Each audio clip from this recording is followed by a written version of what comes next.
Emmanuel Macron a invité l'ensemble des partis qui pourraient potentiellement participer à un gouvernement. Il nous donne en quelque sorte la médaille de l'opposition. Je l'en remercie en ne nous invitant pas.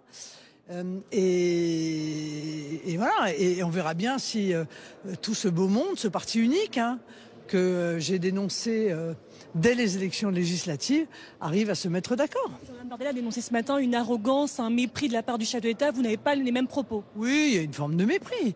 Mais bon, de ce mépris, moi je fais mon miel. Vous voyez, en ce sens que ça ne m'atteint pas. Je ne suis pas sûr que ça atteigne d'ailleurs nos électeurs. Ça ne démontre qu'une chose, c'est que Emmanuel Macron considère la démocratie à géométrie variable.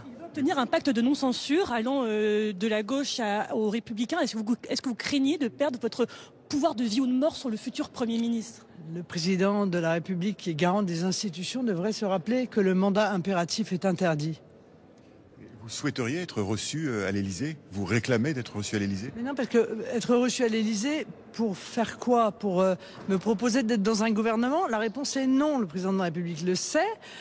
Donc il n'a pas jugé bon d'inviter le Rassemblement national à ces agapes où il s'agit de se partager les postes. Et toi, quel ministère? Et toi, est-ce que tu accepterais d'être là?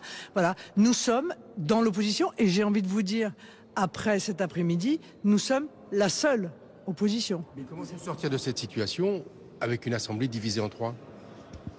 Ah, mais se sortir de cette situation est simple. Il suffit, encore une fois, de respecter les conditions qui nous apparaissent minimales, qui ont été posées par le Rassemblement national lors de la nomination, dès avant d'ailleurs la nomination de M. Barnier.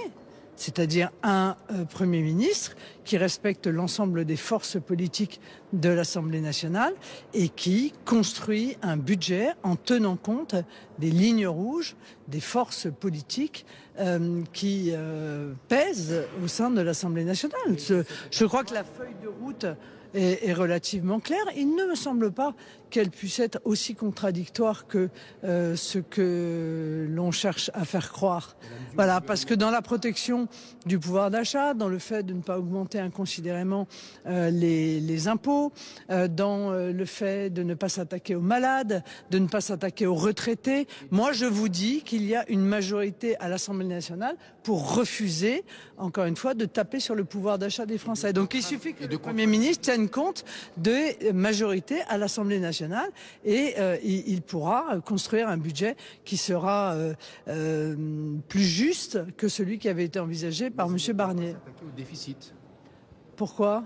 Parce que tout le monde a des lignes rouges qui s'opposent dans la mesure où, et ce qui ne permet pas de faire des économies. Je ne le crois pas, mais vous savez, ça s'appelle une négociation. On se met autour d'une table et on discute. C'est ce que M. Barnier n'a pas souhaité faire. C'est ce que je souhaite que le futur Premier ministre fasse. On se met autour d'une table et on discute des moyens de faire effectivement des économies. Parce qu'il faut faire des économies sur le train de vie de l'État. Vous aviez placé Michel Barnier sous surveillance. Est-ce que vous craignez là, avec le futur gouvernement, avec le futur Premier ministre, d'être marginalisé à l'Assemblée s'il y a un pacte de non-censure allant de la gauche aux Républicains?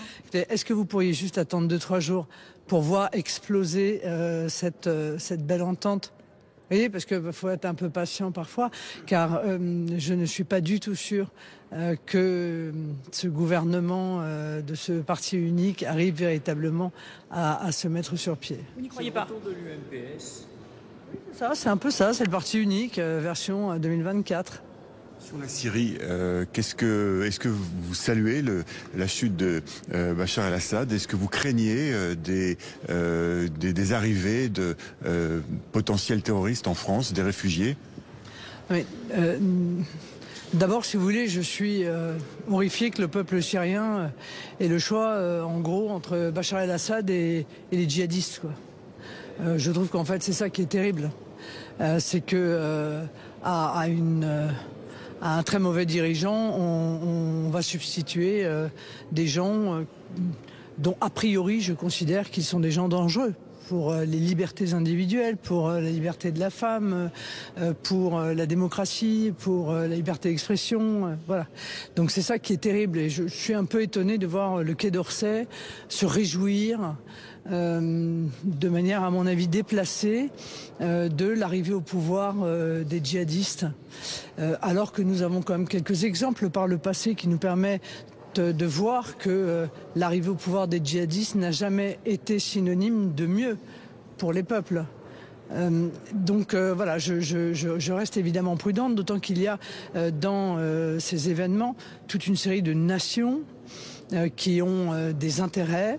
La Russie, bien sûr, les États-Unis, évidemment, la Turquie, Israël, et donc je pense que il faut être prudent dans l'analyse que l'on peut faire de la situation. Ce que je souhaite, c'est évidemment que les réfugiés syriens qui ont été accueillis en Europe, mais pas seulement, également dans des pays comme le Liban ou comme la Jordanie, puissent par définition rentrer en Syrie, parce qu'on ne peut pas être réfugié toute sa vie, et quand ce qui vous a poussé à partir disparaît, bien c'est vrai que la cohérence, la logique voudrait qu'ils puissent rentrer dans leur pays pour participer à sa reconstruction. C'est ce que doit faire le gouvernement aujourd'hui, être assez ferme sur ce sujet. Oui, mais d'ailleurs, beaucoup de gouvernements européens ont d'ores et déjà annoncé qu'ils gelaient les demandes d'asile des Syriens. C'est déjà une première étape, mais je pense que maintenant, il faut organiser leur retour dans leur pays.